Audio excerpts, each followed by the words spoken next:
It's time now for our business update, and for that I'm joined on set by Brian Quinn from our business desk. And Brian, we're starting out with one of our top stories that we're covering here on France 24, and that's this expected announcement this Tuesday from the White House on the future of the Dreamers program. That's right, officially known as DACA, the Deferred Action for Childhood Arrivals.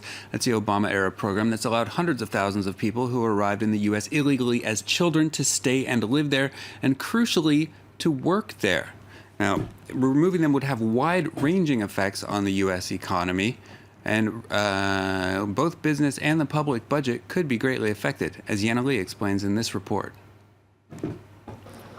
U.S. President Donald Trump has slammed DACA as an illegal executive amnesty.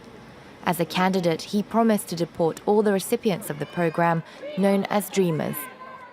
I am very afraid of what he's going to say, because he can take and destroy the life of thousands of immigrants who are working and who are making America great. They are here, they are producing wealth, and they're making this country better. 91% of Dreamers are employed, according to a pro-immigration group founded by Mark Zuckerberg.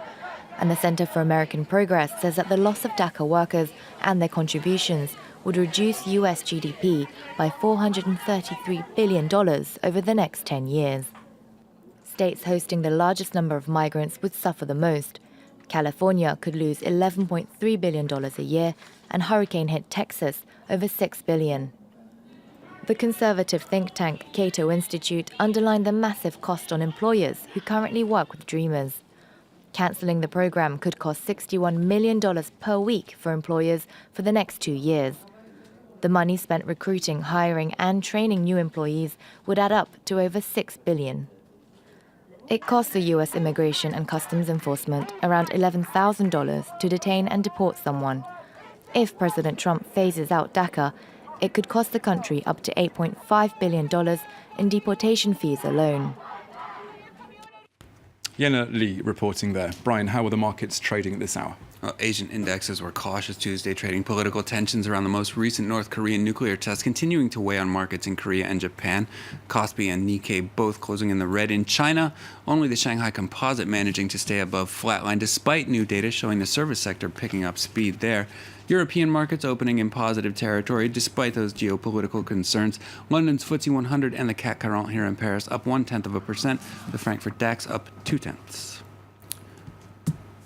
Let's take a look at some more of today's top business headlines. China has banned initial public coin offerings. Regulators there cracking down on companies looking to raise funds by issuing their own digital currency similar to Bitcoin. China's state news agency estimates close to $400 million have been raised this year through ICOs. Authorities there calling on organizations to refund investors in digital currencies. The sale of iconic motorcycle manufacturer Ducati is on hold. Reuters reporting that parent company Volkswagen has shelved the sale after resistance from German trade unions and internal disagreements on strategy. VW put Ducati up for sale in April to raise funds following the Dieselgate scandal. Bidders had been prepared to pay roughly €1.5 billion for the motorcycle company.